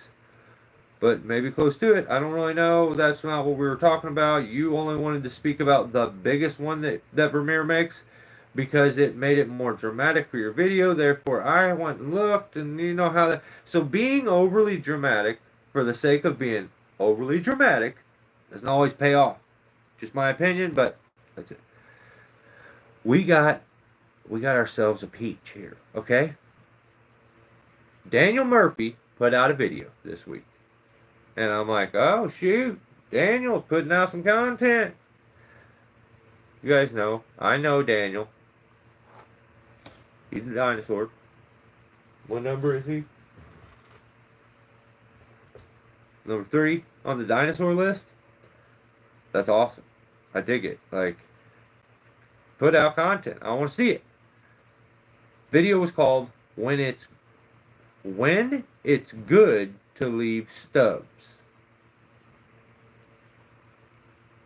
Or was it called When Is It Good to Leave? I don't know. One of those.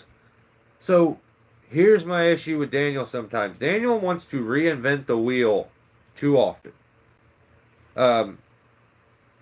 He's too quick to tell someone that they're wrong and he's right. Like, that's the flaw there, like an arguing mentality to everything. And I feel like even if what you're saying is right at the moment, if he's in the right mood, he's going to argue it and go with a different way of doing it and say it's the best. That's just, I guess that's, I don't know, Daniel. Like, we're not best friends. We haven't known each other for years, but I feel like I'm a pretty good read. People, Daniel, bright guy. Very skilled, experienced tree guy. In this video, he's basically, everyone has been taught don't leave stubs in a tree. Why do I say Daniel wants to reinvent the wheel too much? He's now saying that he's the first one to basically come up with this, and that you should leave stubs. And there's a reason for leaving stubs. So, I'm intrigued. I'm like, I'm going to watch, see what he says. So he says that he can direct the new sucker growth by leaving stubs. So what he's saying is, where you would get, a tree would get furry on certain sections of it after you do a heavy prune on it, he says he can keep it from getting a bunch on the trunk and stuff by leaving these stubs out here. So here's my issue with that.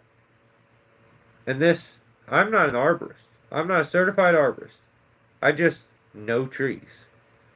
And it's my experience with trees that a tree will grow a sucker in an area where the tree is overexposed to the elements. That's just the way they work.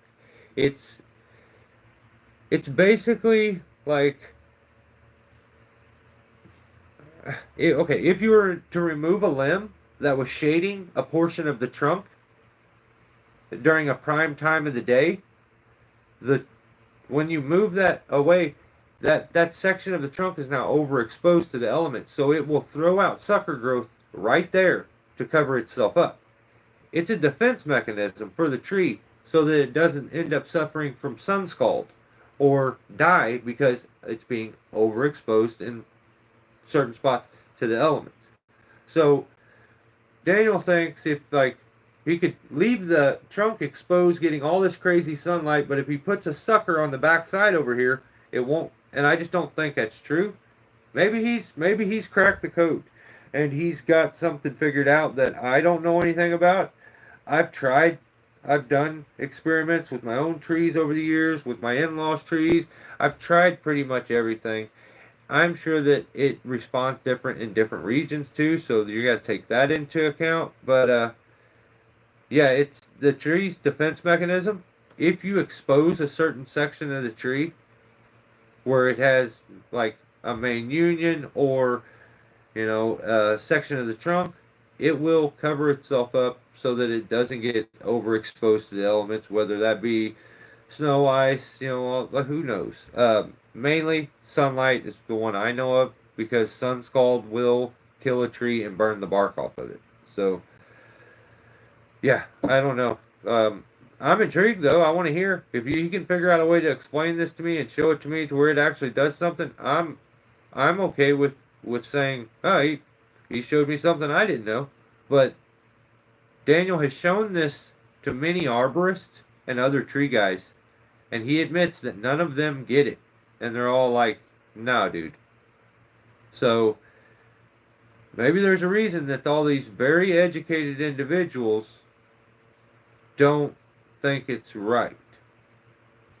So we'll find out though, because I'm sure Daniel will tell us about it. We'll see what he says long term. But next channel, Peter Shea, Super Shea is the channel, and the video is called Bogginsville Covered Magnolia. So apparently Tim from Veterans Tree Service, he copied the guy that that Peter Shea worked for here. So Peter goes to work for a guy that his company's called Veterans Tree Service. I believe they're down in Florida. VTS on the front of the shirts. Did Tim copy this guy? Did Tim thieve it? Like, is he steal everything from? Is he trying to? He took everything that this guy's worked for. He's about to pull the Nate Diaz, Conor McGregor shit. Like, I don't know. But Peter took down a wild-looking little tree. It was kind of nuts. He was using a very strange-looking lowering device, friction device. I don't know what that goofy-ass thing was, but it definitely wasn't this. So the video was cool, but it could have been cooler if the lowering device was this instead of whatever that weird penis-shaped thing that you had. I don't know. So that's also facts. How did this guy get in here twice? I didn't even... Okay. Game of Trees again. The video's called Blockbuster. That's what his whole channel... He's Blockbuster. He's not Netflix. Blockbuster means bad. Netflix means good. Because which is still open. Blockbuster's not here no more.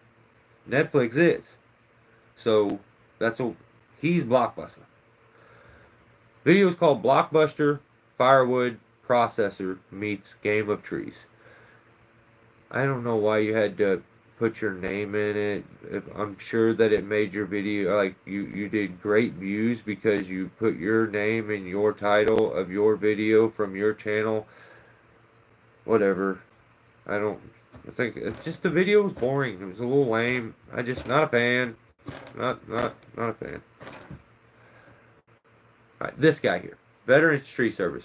Next channel. This guy's got issues. There's problems with this guy. So, I mean, it just is what it is. Veterans Tree Service. He did the same thing. He put his name in his title on his video from his channel. Like, you don't do that. I don't like that. So the title was Veterans Tree Service and Guilty of Treason team up to remove this 165-foot tree. So you're tubing too hard to the point that you put your own name in your own title. Don't do that no more. Okay? Trying to look out for you. You're about to be number 7. I'm about to take you off the list. I don't even care that you paid. I'm about to take you off the list. So, basically, the video starts. He's working with Guilty of Treason. Randy is the other climber for that day. And this is what should have happened. Tim should have showed up with a notepad and should have took notes the entire time Randy was working. So, yeah, that's facts. Should have took notes. In the video, Randy had to come down and help him a bunch of times, which, that's good. Randy's the man. That's the reason his name's Randy is the Mandy, and Timmy is the lady or something. I don't know. We'll give him a nick. I don't know. But he had to help him, which I wouldn't need help, but he did. So, oh, I wanted to show this trick. Here is a trick for, okay, in the video, Tim is actually tied in over here on one tree, and he's got to transfer to the other tree that's over here. This tip trick will not get it to very many people because it is smack dab at the end, like towards the middle at the end of a long live feed. But here it is. He uses the Captain Hook. This is actually the brand new, upgraded. This is actually futuristic. This is the 2028. So it's not even out yet. They haven't even designed it yet. And I already have it. So this is the Captain Hook. They call it the double hook. The hooker. The hookers. Hookers. That's what it's called. Captain Hookers. Because you get 2 instead of just the 1. So Tim wants to transfer over, and he uses this device. Now, this trick will work with pretty much any device, and will help you on transferring, make it a little more efficient for you and easier on your body and stuff. But I see this with a lot of guys. Um, this device is really cool. The way it sets up, it's very simple. This is the Petzl Gree. Maybe it's the Gree 2, I don't know. Mine's the metal colored one. Tim's got the... He's all rainbow. That guy's all rainbow. His is all colorful and shit. I wouldn't have got that one because I'm not sus. But the way it works, it's got this little handle on the back. This is your lever to release the cam. Here's the front. It opens up. You put the rope in here. And if you look, you see the little guy on the, like he's climbing on the arrow. So it tells you which direction to put it. It goes down into there, into that channel, and back around. So if I do this right, this should... Oh, okay. See how that cam opens there? What happens is it smashes the rope right here. When you apply weight into this, it smashes the rope and pinches it into place. So then when you do the lever forward, it releases the tension and the pressure off that rope, which allows you to descend. So the nice thing about this is it's SRT. It's very, very, very simple to use. So let's say we were tied in over here, okay, and we threw our captain hook, our 2028 captain hookers, which no one else has, and you're probably never going to get it. It just is what it is. Probably not cool enough to have it, but I got one. So we got our rope over there. Now we're going to transfer. Let me show you why this is not so efficient. So here's the issue with me when I'm using the Gree. Okay, so you're hooked up. The problem is, to advance, you have to pull your rope forward. Okay, you got to pull it away from you. Same way with most devices. Especially when you're in SRT, you get like your rope runner, even the zigzag. That's why they have the pulley on them. So it's really inefficient to where you need both hands often. You need like a hand on the device and another hand to tend the slack up, or a hand up on the rope and another hand to tend the slack up. Well, with this setup, you don't. You get correct leverage, and you're going to be able to be pulling the rope down to you, which is much easier on your body. And you can go from having to transfer two-handed to be able to work this device and then work this device all with a singular hand on each one. So all you're going to do, whether this is a zigzag, Rope Runner Pro, whatever it is, all you need is a hand descender, which you clip in above it, and a carabiner. You could get a micro pulley. It would make it a little better, but it's not necessary. So all you're going to do, put the hand descender up there, and you're tied in like this, and you clip in. So I can be working this one. I'm going to have to hold this with this hand, but just pretend like this hand is working this system over here, and I'm just anchored in. I can work all this one-handed. I can move this up with one hand, and then to advance, instead of having to pull my rope out here, I'm now pulling my rope in to me, which is 10 times easier. And I'm getting a mechanical advantage, a 3-to-1, off run it in this configuration. So down to the device, back up through the, which if you can make it a micro pulley, even more mechanical advantage, even easier. So what's nice about this, if you were transferring, you could actually use a foot ascender or a spike ascender, and instead of using your hand here, you could step on it and use your body weight to advance yourself repeatedly. So you could slide your foot up and then tend yourself up like that. Or with a singular hand, it's very simple. Like I'm pulling myself up out of my chair with just one hand. That's what this device, it kind of shines. Having the hand descender in this like setup, you could literally go straight across and barely lose any height with this setup. Any other one, end up dropping a long ways and having to climb up. Not in this one. Plus, like I said, you're tied in here. You got like a zigzag over here. You can let this one out while you tin this one with the other hand. 10 times easier. But basically, there's the setup. It's just a 3-to-1 setup. I use this same setup and technique for ascending up into a tree really quick. If I'm in a pinch and I want to hurry up and with a climbing setup and I want to climb up into the tree, the gree works really good for that, because I can take and run like a strap with a foot loop off of this right here down to my foot, and then it has another hole up here up at the top where I can run a carabiner through there, then run my micro pulley and my rope up to this, and now I get an extra 3 to 4 inches on each step that I wouldn't get because I've moved the carabiner up to the top, and it locks the rope in. It can't come out of there. It won't, where it could kick out sometimes, which doesn't happen with these double locking ones. This one can anymore. So yeah, you get a 3-to-1, same situation as if you hooked it down here. It's just hooking it down here. It's much quicker. With these CMI ones, you get multiple connection points. There's 2 there, and you have 1 up here at the top. So just wanted to show that a 3-to-1 is my personal favorite way to do any transfers. It is the easiest on my body, the easiest to set up, and the most efficient. So it's simple, especially if you're using that gree. I would recommend using this way and doing it this way.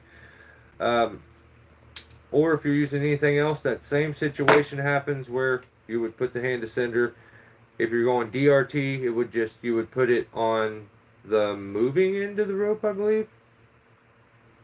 Yeah, the moving side of the rope and not the stationary side. But yeah, try that. Next time you do a transfer, try that. And see how incredibly easy that is and how efficient and quick it goes. Like, it makes everything so simple. Plus, I can also keep a hand here and have a hand. That's my favorite thing, because I want to be able to let out as I'm taking in here, because I don't want to lose height when I transfer from one tree to the other. So I pull super tight until I get myself lifted up, and then I let out a little bit, pull super tight. With this setup, I can almost do them simultaneously, and it's that easy to tin the slack that it works. I mean, like I said, you could use a foot ascender if you wanted, but I always just use my hands to do it. So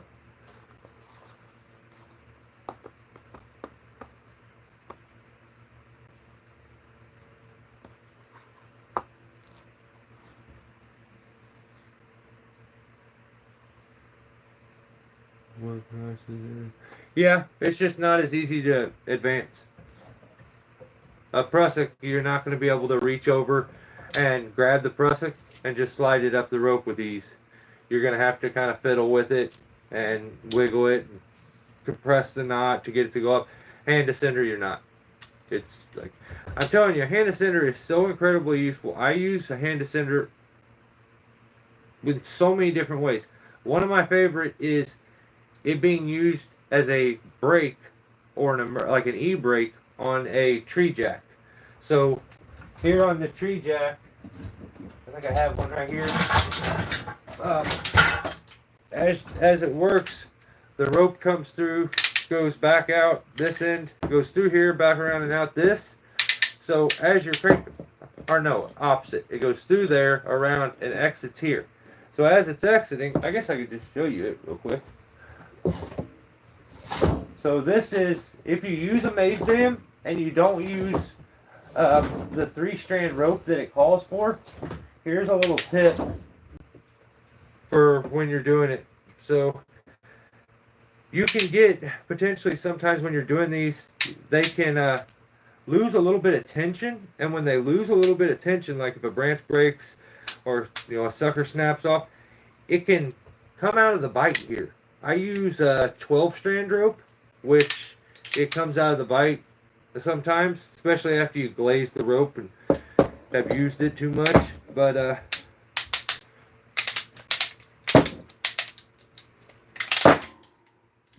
so it goes in. This is not the rope I normally use, but this is going to work. So the way that exits out this way, you have it anchored to the tree. This goes up to the tree. And as the guy is cranking on this end, a guy is usually pulling on this end. So the worry is, as this is set up to the tree, that under tension, it could potentially, the rope could slide back out. So you could repeatedly tie knots and stuff as you advance it, crank, crank, crank, and then move your knot up. But we always just use, what the hell did I do with that? The hand ascender there as an e-brake, and it works really, really nice. What? Oh, sitting here on the rope. So yeah, here's how we do it. We just clip it on. So when you have it on there, you can also use it to tension the rope and get it good and tight. You get it good and tight, and it's simple. It slides upward. Not enough rope, but it'll still do it. Slides upward, and then it stops the rope from potentially going back in. It just works as an e-brake, and you can't have any slippage with that. So yeah, it works really good though. I've used it a lot, and I've never had any issue, and it's very simple. Plus you can tighten with it, and then if a guy's having to do both by himself, this makes it really nice for him. You can just pull that up there, crank, crank, crank. As it starts to get away, reach down, pull it back up, crank. So yeah, that would be my suggestion if you're using a maze dam and you're not using 3-strand rope. Maybe even if you are using 3-strand rope, I just know that I've had it slip at times if the rope is somewhat glazed, especially with the 12-strand that I use. But yeah, maybe you guys don't. But if you do, the hand ascender is an amazing tool for an e-brake on that. So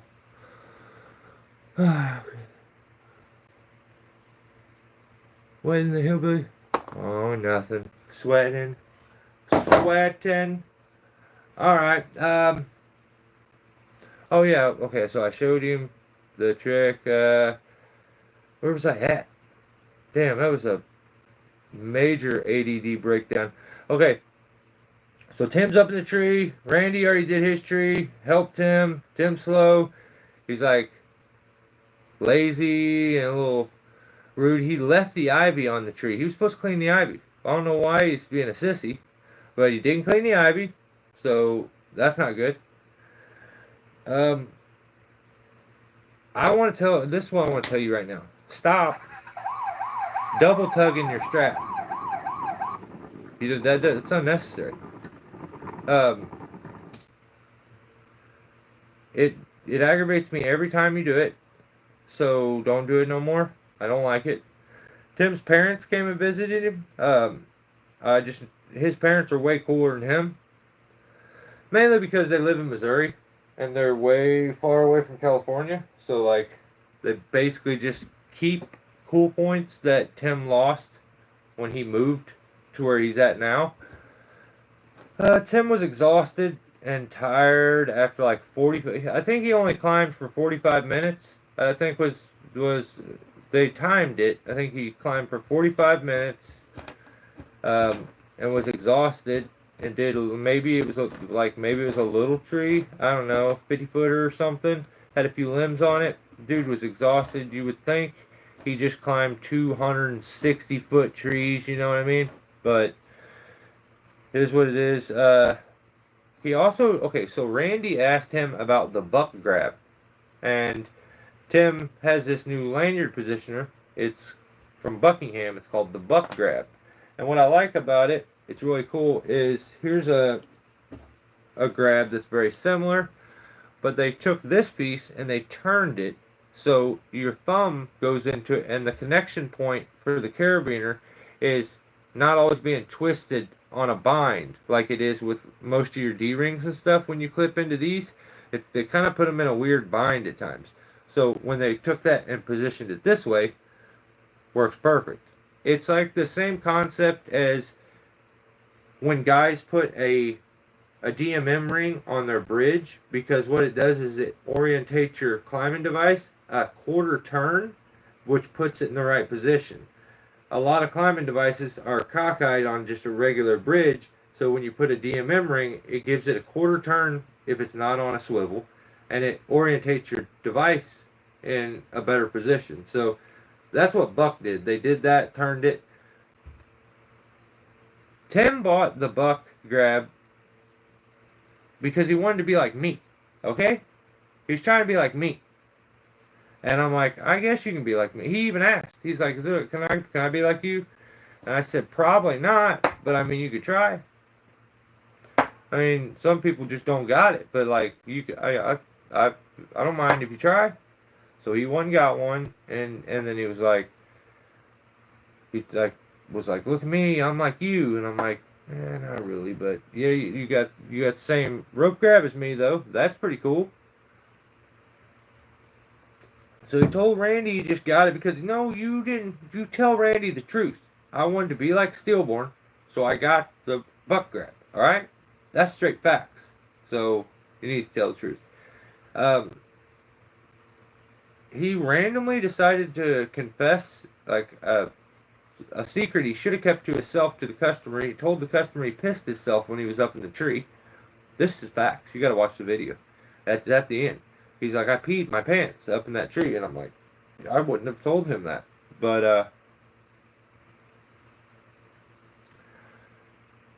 Tim did his little bit. He climbed, like I said, it was like 45 minutes, maybe it was 50, 55 minutes, somewhere in there. But he did his little climb, and it was didn't take long, just a few limbs. And then he's like, all right, I'm done, guys, awesome. So he left. It was the end of the day. Everybody was leaving. And then the next day was the hardest part of the job, where all the blocking had to be done. And there was no Tim. Tim did not do that. Apparently, reality and me are on the same page, because they put the best. They put number one, numero uno, up in the tree to do the hard part. They didn't put number 5, VTS. Did they put Tim up there? No. They said, Tim, you do this easy part. And somehow the trees grew to like 160 foot after Tim left. So Isaac was doing 150 footers and having to block them down. Tim, they were like, I don't know how they changed in size when he was in them. But, but Tim went there the next day, and I can respect the fact that he brought a notepad and was like taking down notes, and he's, trying to see like, how did Isaac get to be number 1? I want to be number 1. So, but yeah, that happened. Next channel is Rion Rounds, and the video is called The Easy Life, ... 2 days of work in one long day, Merlot/Grove. I kind of want to write him a ticket because I don't like that title. It kind of sucks, but I'm going to let it go. He's just good. He's got all the tools, does all the work, does it all fast, is very efficient. So, puts out another video, $1 per pound. It says 12,000 pound stump cut, or I don't even, 12,000 pound something. So, the dude is so methodical in the way that he breaks things down and wants to be so productive and efficient, even so that he's bought every piece of equipment that can make it more productive, more efficient. They are so methodical that it gets down to, this is something I've noticed for a long time, but like, I don't think I've ever really pointed it out, but they anchor the saw at the next cut. So instead of taking the saw with them, because often they're doing crane work, they're making big cuts, they anchor the saw at the next cut. So they take a lanyard, adjustable lanyard, they clip it to the trunk where the next cut's going to be, and they hang the 660 off of it. Then when he comes down, he does this whole thing. When he goes back up, sets straps, he's not got the 660 hanging off of him. He doesn't have to pull it up to him or someone else. It's there waiting. You're not having to move it around all over the place. Just, there's a different, some people got a different mentality. They think of things in a different way. Does it mean it's better? Not necessarily, but I relate to his very methodical way of thinking things and trying to break them down. So, what up, Zachary? I think it's the last one. Yeah, this is the last one. Lumber Joe. This is a newer channel, and it's just facts. This is just, it is what it is. Okay. I said I don't know if I like this. There's a skinny guy, and then there's a heavier set dude. The skinny guy, I think he's a dork. That don't mean he's a bad dude. I mean, he's there's cool dorks. Look at Tim, veteran. He's cool sometimes. He's a dork though. Lumber Joe. The video is called "This Giant Pine Tree Had to Come Down. Here's How I Did It." Hashtag DIY. Hashtag look at me. No. You don't put hashtags in your damn title. What are you doing? Do you not know how to do this? It's not what we're doing. We're not hashtagging our title. So you put down 2 titles. You're tubing too hard, dude. 2 titles. Then you start putting hashtags in the title? Absolutely not. No. So I noticed instantly the heavyset dude that actually knows his shit is not in this video, and it's only the dork. And I'm like, I don't know about this. I don't even know if I want to watch this. So he sets up a ladder against this pine tree, and he goes up in it, and he's like, I'm sure most of you real arborists out there are going to have a problem with us using the ladder. No, actually a lot of arborists use ladders. A lot of real tree guys look at people who use ladders as pussies. So I don't think it's the arborist that's really going to give you the hard time. It's more the heterosexual male who works his ass off calls you a pussy. That's more, I mean, that's what's more likely. You know, the asshole guy is the one that's going to say something to you. But he uses the ladder to set a rope up in the tree. But he climbs up in the tree to limit out somewhat, and as he gets started, he says, he stops, he's got his lanyard around, he keeps leaving a bunch of stubs, which that's a comfort thing for if you're not that comfortable with climbing.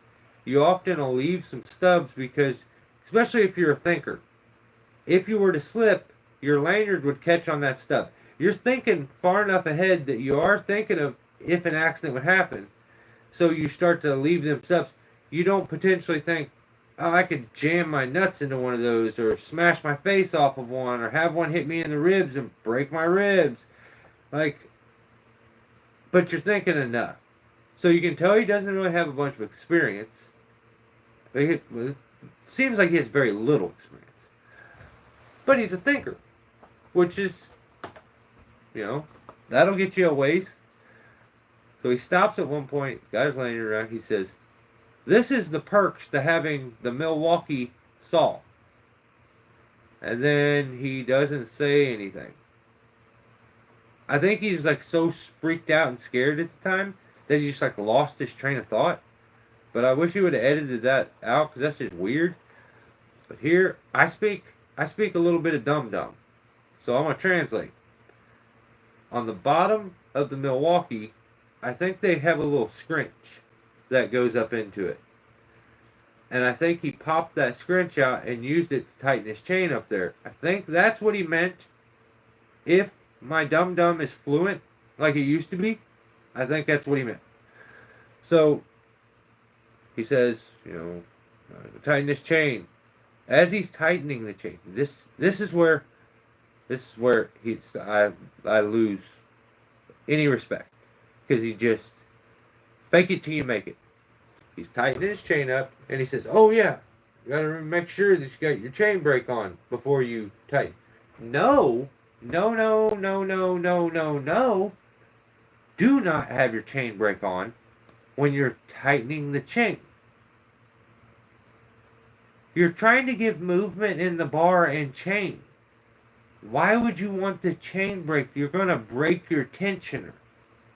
I don't think most people even think about that.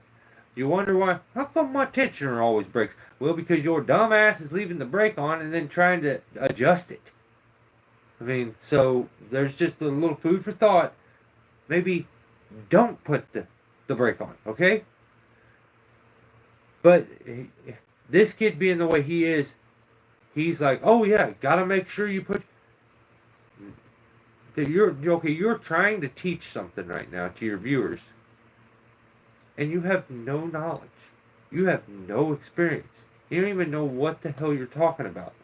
But you're enough of a thinker that you've been able to BS your way through many things in life. Tree work's not going to be one of them things, man. You can't bullshit your way through this one. It's very obvious to anyone with any experience. It's just obvious. Let's just say that. So, I just don't think it's right and smart to act like an authority figure when you have, you're incredibly green to the occupation and you don't have any experience. So he points out this scar on the backside of the tree and says, that's likely from lightning. I would not trust you with anything. But whatever. He has, let me just, here, I'll paint a little picture. He has a knockoff chainsaw. Everything he's got, he buys is from Temu. And he's wearing a damn bicycle helmet, or a skateboard helmet, with a camera on it. The most important thing is a quality camera. Forget all the other stuff that I'm doing that, with this job that's life-threatening, I can get cheap shit. But I gotta get a good camera. Because the content is that you're tubing too hard again. Stop. I would suggest that we change the name from Lumber Joe to Temu Timmy. I don't know if that's his name, but that's what I like that name for you. Temu Timmy. You can get all your equipment from Temu, and you could just teach yourself away, and at least people would know by the name of the channel, Temu Timmy. Why do they call him Temu? Oh, all of his stuff's cheap. You get this name like Lumber Joe, like you've been doing this for your whole... I don't know. But it's interesting for me to see someone cosplay as a tree guy. He's seen tree work at one point, thought it was really cool, and wanted to be that. I'm sure there was a Halloween where he dressed up like me. It happened. You want to be a tree guy. That's cool. I back it. But here, a lack of knowledge and acknowledgement of a limited experience level can be it can be endearing to the viewer. It can be relatable to the viewer. And it can be completely respectable to your elders and to your peers. So we have this mentality on YouTube where instead of being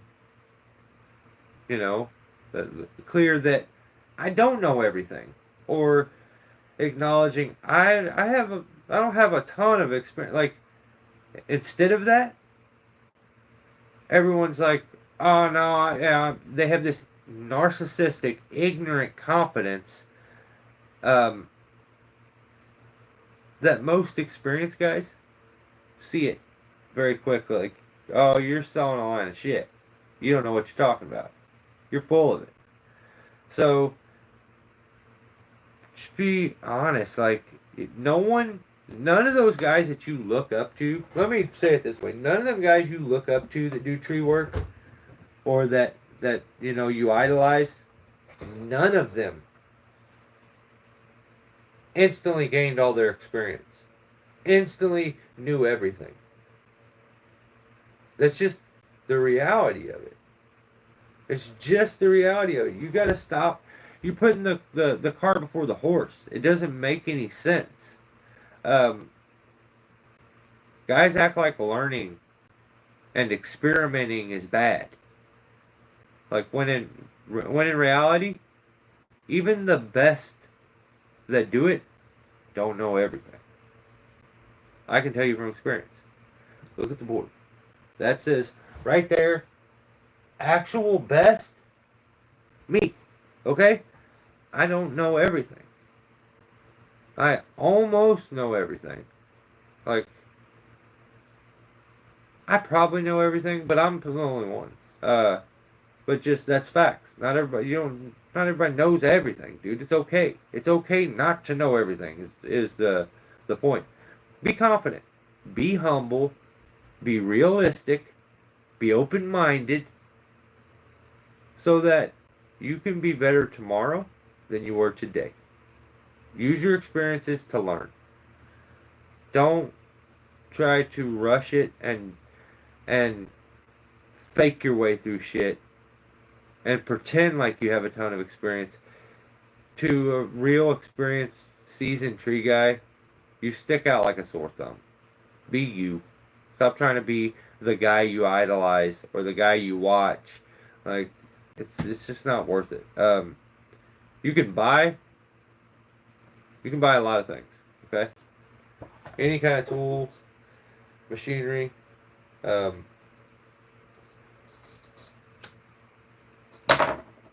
can buy almost anything.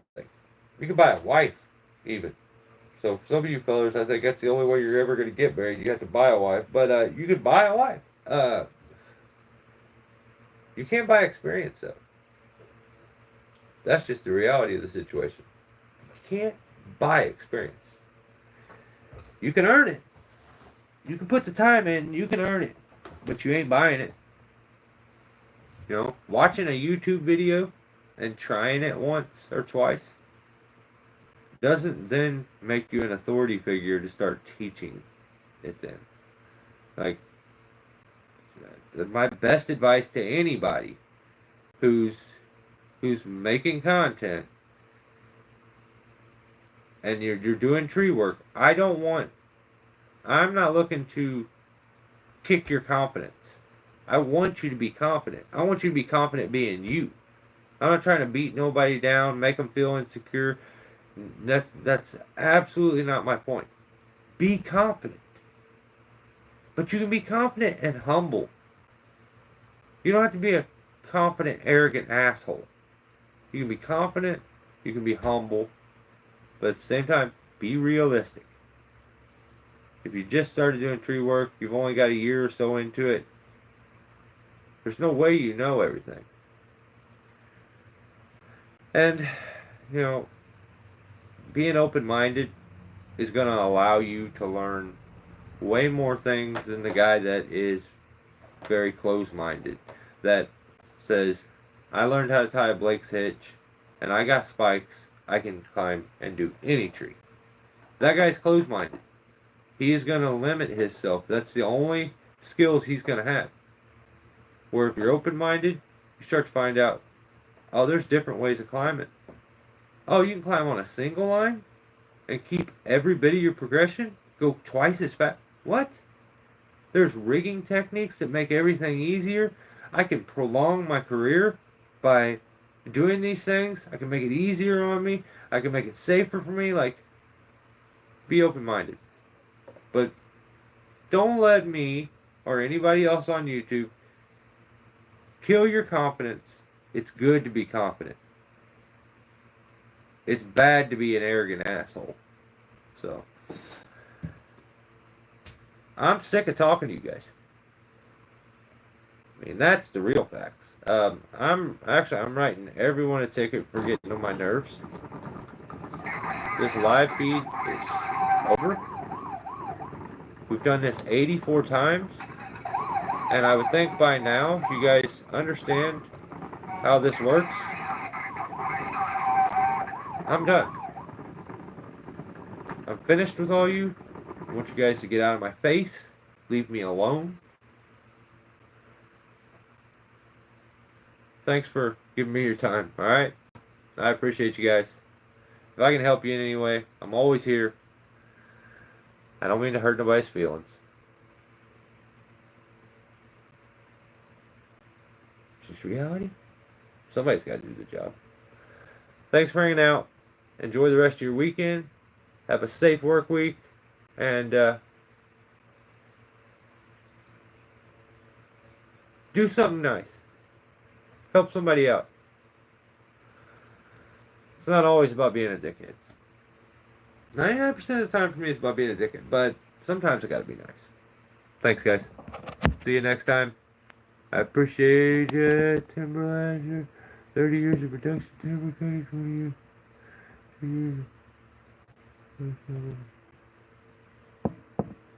That's so many facts, brother. So many facts, Timber Slasher, that you could perfectly worded. Guys, thank you. I've rambled for 2 hours and 20 minutes. I'm sick of my voice. I hope you are too. Yeah, bye. Thanks.